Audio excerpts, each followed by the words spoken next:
brought to you by Palvi Agrico. आता शेतीसाठी जे काही लागणार ते घरपोच मिळणार, तेही मोबाईलच्या एका क्लिकवर. तर एखादा नट म्हटला की पहिला थॉट त्याच्या सिनेमाबद्दल तो आठवतो, म्हणजे पर्टिक्युलर व्यक्ती. आता अशोक सराफ असं नाव म्हटलं डोक्यात आलं की अशी ही बनवाबनवी हे डोक्यात येतं.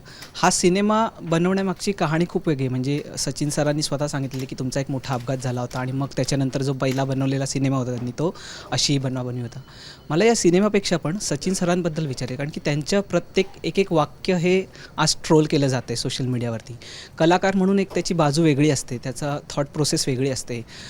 जेनझी असेल किंवा इतर कोणी जी लोकं आहेत त्यांना ह्या गोष्टी माहीत नसतानासुद्धा त्यांना ट्रोल केलं जातं ज्या पद्धतीने.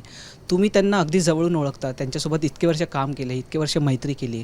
दुःख वाटतं ह्या सगळ्या गोष्टीचं, किंवा या बाबतचं वेगळा सचिन पिळगावकर तुम्ही कसा मांडू शकता? वाईट निश्चित वाटतं, कारण त्यांनी जे काय मिळवलं ते काय सहजासहजी नाही मिळवलेलं ना. त्यांनी ते सगळे केलं, त्यासाठी कष्ट त्यांनी पण केलेले आहेत. त्यांनी पण बारीक बारीक गोष्टींचा स्टडी केलेला आहे.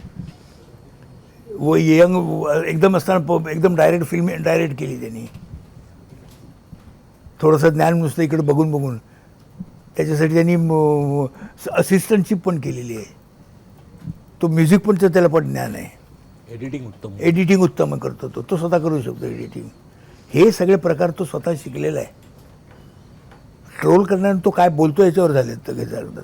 हे ट्रोलिंग आहे सगळे बोलण्यावर आहे. तो काय बोलतो याच्यावर, त्याच्या ज्ञानावर नाही आहे. ज्ञानावर करा बघूया ट्रोल, एकतरी करेल काय माणूस, कारण त्यांना माहीतच नाही तो काय करतो तिथं काय.